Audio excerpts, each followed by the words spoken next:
ఏమైంది ఏమైంది ఏమైంది అందరికీ నమస్కారం అండి. నిజంగా ఈరోజు ఈ విషయం మీద ప్రెస్ కాన్ఫరెన్స్ జరగడం కానీ అక్కడ సుప్రీంకోర్టులో ఇలాంటి ఒక వర్డిక్ట్ వచ్చే ముందే జనాలు లా వాళ్ళ చేతిలో తీసుకొని అసలు మూగజీవులకి ఎట్లాంటి రక్షణ లేకుండా చేసినందుకు ఒకవే బాధ అనిపిస్తుంది, ఇంకోవే వింతగా అనిపిస్తుందండి.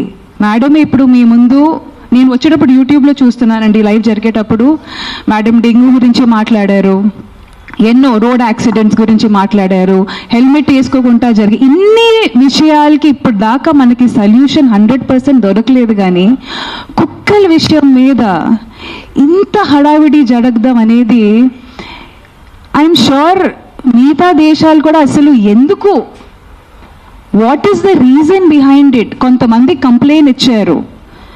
రేబీస్ వల్ల జరిగే డెత్స్ గురించి మాట్లాడారు. అదే చిన్న పిల్లల్ని కుక్కలు కరవడం వల్ల వాళ్ళు చనిపోవడం గురించి మాట్లాడారు. డెఫినెట్గా ఇవన్నీ బాధకరమైన విషయాలే అండి, అండ్ దీనికి ఖచ్చితంగా సొల్యూషన్ ఉండాలి. కానీ ఇంతవరకు వర్డిక్ట్ కూడా ప్రాపర్గా రాలేదు. కానీ వర్డిక్ట్ వచ్చే ముందే ఆ వర్డిక్ట్ కూడా చాలా హ్యూమెన్గానే వస్తుంది, అది మాత్రం గ్యారంటీడ్ అండి. కానీ మున్సిపల్ బాడీ అనేది ఒకటి ఉంది, వాళ్ళు ఆ ప్రాసెస్ని ఫాలో అవుతున్నారు. కానీ ఇండివిజువల్గా లాని వాళ్ళ చేతిలో తీసుకొని రీసెంట్గా నేను ఇది ఒక ప్రత్యేక జిల్లా కానీ స్టేట్ కానీ కంట్రీ గురించి కానీ మాట్లాడలేదండి. ఇది ప్రతి చోట ఇప్పుడు న్యూస్లో, ఎందుకంటే అంత హడావిడి జరుగుతుంది కాబట్టి ఇది న్యూస్లో ముందుకు వస్తుంది. And of course I also request the media people, మీరు కూడా కాస్త మీ నరేటివ్ మార్చాలండి. 400-500 dogs die with lethal injection అనేది కాకుండా ఇన్హ్యూమెన్లీ జెనోసైడ్ టుక్ ప్లేస్ అని కాస్త మీరు కూడా మీ హెడ్లైన్స్ మార్చితే మీ తరఫు నుంచి ఆ న్యూస్ చదివేటప్పుడు ఆ ట్రిగర్ ఉండేది కదా, క్యాజువల్గా కాకుండా కాస్త ఎంపతి వస్తుంది. ఇప్పుడు మ్యామ్ చెప్పినట్టు she runs an NGO, I run an NGO. ఇక్కడ చాలా మంది మొత్తం ప్రెస్ మీట్ ఆర్గనైజ్ చేసిన వాళ్ళు కూడా వాలంటీర్స్ అండ్ ఎన్జిఓస్ అండి. And this is a selfless, పెనీలెస్, మనీలెస్ work అండి. ఇక్కడ ఎవరికి గవర్నమెంట్ ఎయిడ్ రావట్లేదండి. ఇది పర్సనల్గా వాళ్ళకి ఎంత దక్కుతుందో అంతవరకు వాళ్ళ పాకెట్ నుంచి పెట్టుకున్న డబ్బులతో చేసిన వర్క్ అండి. సో మనల్ని ఇక్కడ ఎదురుగా ఇట్లా మా మీద గట్టిగా అరిచి కుక్కలు మేకులు ప్రతిసారి, ఇది నేను నిన్న రాత్రి నిజంగా చెప్తున్నానంటే నాకు నిద్ర లేదు, ఎందుకంటే ఈ టాపిక్ చాలా ఫ్రెజైల్ టాపిక్ అండి. మేము కుక్కల గురించి మాట్లాడితే ఇక్కడ ఎదురుగా వచ్చి మేకల గురించి, ఆవుల గురించి, మన కోడిల గురించి మాట్లాడతారు. నేను నిజంగా మనస్ఫూర్తిగా చెప్తున్నానంటే వాళ్ళ మీద జరుగుతున్న హింస అనేది కుక్కల మీద కూడా జరగట్లేదు. పాపం వాటిని మేము తిండి కింద పెట్టేసి వాళ్ళకి ఎలాంటి ప్రొటెక్షన్ లేకుండా అసలు వాళ్ళు ఎప్పుడు పుడుతున్నారు, ఎప్పుడు పోతున్నారు, ఎందుకంటే మేము నాలుగుకి బాన్సాకాల అయిపోయామండి. మా టేస్ట్ బడ్స్కి మేము స్లేవ్గా అయిపోయాం. ఆయన వచ్చి ఇప్పుడు క్వశ్చన్ చేశారు కదండి కోడిల గురించి, మేకల గురించి. ఆ మార్పు ఆయనగా తీసుకొని రావచ్చు. ఇక్కడ ఉన్న majority of animal activists vegetarian కానీ వీగన్ కానీ మారిపోయారు. కానీ నిజంగా ఆయనకి వచ్చి ఆ కోడిల మీద, ఆయనకే కాదు ఇక్కడ చాలా మంది ఇదే క్వశ్చన్ చేస్తూ ఉంటారు. మీకు వాటి మీద అంత ప్రేమ ఉంటే ఒకప్పుడు వీక్లీ వన్స్ చికెనో మటన్ తినేవాళ్ళం అండి. ఇప్పుడు ప్రోటీన్ పేరు మీద కానీ హెల్త్ పేరు కాదు, ఇంకా ఏమంటారు, ముక్క దిగకపోతే అసలు కడుపు నిండదు, లేకపోతే అవన్నీ చెప్పుకుంటూ అది ఫుడీ అనే పదాన్ని మేము పెద్ద గట్టిగా అది ఏమంటారు ఒక లైఫ్ స్టైల్ కింద ఐఎమ్ అ ఫుడీ. ప్రకృతి అనేది నేను చెప్తున్నానండి, కోడి మేకలు కుక్కలే కాదండి, చెట్టులకి కొత్తిమీర ఆకు కూడా ప్రాణం ఉంది. అందుకే పెద్దోళ్ళు చెప్పారు, అన్నం తిండి తినే ముందు ఆ ఫుడ్కి మనం రెస్పెక్ట్ ఇవ్వాలి, ఎందుకంటే అది కూడా మాకు ప్రాణం పోయడానికి తన ప్రాణం త్యాగించింది. సో దాన్ని మనం రెస్పెక్ట్ ఇవ్వాలి. పెద్దోళ్ళు కూడా అదే అన్నారు. కానీ ఈరోజు ఎక్కడో అంటున్నాం కదా, మా సంస్కృతి కానీ మా పద్ధతులు కానీ అంతా మా బట్టల మీదే ఉండిపోయింది తప్ప మా అమ్మమ్మలు వీళ్ళందరూ మిగిలిపోయిన ఫుడ్ కానీ అన్నంలో కానీ పెరుగు పాలు కలిపేసి బయట కుక్కలకి వేసేవాళ్ళు.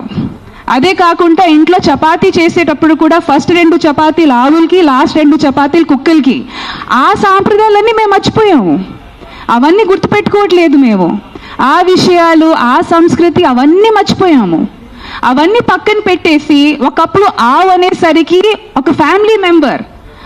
ఆవు నుంచి వచ్చే పాలు అనేది ఫస్ట్ బిడ్డ తాగిన తర్వాత, ఆవు బిడ్డ తాగిన తర్వాత మిగిలిన పాలతో మేము టీ కానీ పెరుగు కానీ వేసుకొని ఎంత అంటే మినిమల్గా బతికేవాళ్ళు. ఇప్పుడు ఆవుల్ని కూడా, ఆవు పాలని కూడా ఇండస్ట్రియలైజేషన్ చేసేసాము. దాన్ని ఎవరు క్వశ్చన్ చేయట్లేదు. చక్కగా టీ తాగుతున్నాము, జున్ను తింటున్నాము. జున్ను ఎవరికండి అవసరం? జున్ను అనేది ఫస్ట్ పాలండి ఆవుది, అది ఆవు బిడ్డకే అవసరం, మాకు కాదు. అది అసలు మనం తింటే అది మనకు సరిగా అరద్దు కూడా, కానీ ఏదో టేస్ట్కి మేము తింటున్నాము. దీన్ని ఎవరు క్వశ్చన్ చేయట్లేదు. మన కన్వీనియన్స్ బట్టి, ఎందుకంటే ఈరోజు కుక్కలు మాకు అవసరం కాదు, కుక్కలు అవసరం కాదు, తీసేయండి. పావురాలు అవసరం కాదు. ఒకప్పుడు పావురాలు మాకు టెలిఫోన్ లెక్క. మన ఏదైనా సంప్రదించడానికి కానీ, ఏదైనా మెసేజ్ పంపడానికి కానీ, లెటర్లు పంపడానికి కానీ అప్పుడు మాకు పావురాలు అవసరం. కాబట్టి వాటిని ట్రైన్ చేసి, వాటిని బ్రీడ్ చేసి మేము పెంచుకున్నాము. ఇప్పుడు టెలిఫోన్లు వచ్చేసాయి, సో పావురాలు అవసరం కాదు, వాటిని చంపేయండి, తీసేయండి. ఎక్కడికి వెళ్తాయండి? మనకు అవసరం లేదండి, తీసేయండి. ఒకప్పుడు కుక్కలంటే మమ్మల్ని ఇక్కడ రోడ్డు మీద మమ్మల్ని బాగా చూసుకోవడం కానీ, ఓకే సరే ఆ విషయం కూడా పక్కన పెడతామండి. కుక్కలంటే ఒకప్పుడు డ్రైనేజ్ ఓపెన్గా ఉండేవి, ఇప్పుడు అండర్ గ్రౌండ్ డ్రైనేజ్ అంతా అయిపోయింది. ఆ డ్రైనేజ్లో ఉన్న ర్యాట్స్ తెలుగులో ఏమంటారండి ర్యాట్స్ని, ఎలుకల్ని తెలియవాళ్ళు. సో ఒక ఇకలాజికల్ సిస్టమ్ బ్యాలెన్స్ ఉండేది. ఇప్పుడు డ్రైనేజ్ మూసేసాము, సో ఇప్పుడు కుక్కలు మాకు పనికి రావు, తీసేయండి. ఇప్పుడు జింకలు కూడా రోడ్డు మీదకి వచ్చేసాయి, అవునా కాదా? ఫారెస్ట్ డిఫారెస్టేషన్ వెళ్తూ ఉంటూ పులీలు స్లోగా వచ్చి ఇప్పుడు ఏదైనా మాకు అడ్డంగా వస్తే తీసేయండి అంటే ఇంక ఏం మిగులుతుందండి? ఇంక ఏం మిగులుతుంది? సో మనకి ఏదైనా జీవి కానీ జంతువు కానీ మనకి అనవసరంగా ఉంటే వాటిని మనం అడ్డంగా నరికేయాలి. రేపు మాకు అమ్మ నాన్న కూడా మాకు సరిగ్గా మనకి చూడకపోతే వాటిని కూడా నరికేయాలి. ఇట్ ఈస్ సోషల్ కండిషనింగ్ అండి. మనం అర్థం చేసుకోవాల్సింది ఇది ఓన్లీ కుక్క గురించి కాదు, కుక్కల గురించి, ఇది సోషల్ కండిషనింగ్ అండి. మేము తల్లతోలికి అదే ఫారెన్ బ్రీడ్స్కి బానిసలా తయారయ్యాము. 30 years or 40 years back fair and lovely creams కానీ, ఫెయిర్నెస్ ప్రొడక్ట్స్ని అప్పుడు బ్యాన్ చేసి ఉంటే ఇప్పటికీ మనకి ఓహో తల్లతనం ఆ పిచ్చి ఎక్కేది కాదు. So there are so many social conditioning అండి. ఈరోజు ఆ జరిగిన మాస్ కిల్లింగ్ మీకు చిన్న విషయం అనిపించవచ్చు, కానీ 300-500 కుక్కల్ని లీథల్ ఇంజెక్షన్ ఇచ్చి అంత ఈజీగా చంపేయడం అనేది ఎంత సాడ్, తలదించుకునే విషయం అండి. ఎందుకంటే అది చూసిన ఆ విలేజ్లో ఇంకో 2-3 తయారవుతారు అలాగే. ఎందుకంటే లైఫ్ ఇస్ వాల్యూలెస్. ఏంటి నా తాతగారు నా నాన్నగారు 300 కుక్కల్ని చంపారు, నేను ఒక మనిషిని చంపలేనా? ఆ సోషల్ కండిషనింగ్ మనం ఆలోచించట్లేదండి. జీవ జంతువుల్ని మనుషులు రేప్ చేస్తున్నారు. ఈరోజు కుక్కని రేప్ చేసే మనిషి రేపు ఒక 5 సంవత్సరం పాపని రేప్ చేయడానికి ఎందుకు హెజిటేట్ చేస్తాడు? It's social conditioning. అది మనం ఆలోచించట్లేదు. ఇఫ్ వీ విల్ మేక్ కిల్లింగ్స్ని మనమంతా నార్మలైజ్ చేస్తూ, ఇప్పటికే మనం బుచ్చర్ షాప్స్ అట్లా రోడ్ మీద నరికిన మేకల్ని కోడిని అట్లా హ్యాంగ్ చేసి మనం ఎంపతిని న్యూట్రలైజ్, ఇది నార్మలైజ్ చేస్తాము. చంపడం అనేది మేము నార్మలైజ్ చేస్తున్నాము, అది తప్పు అని.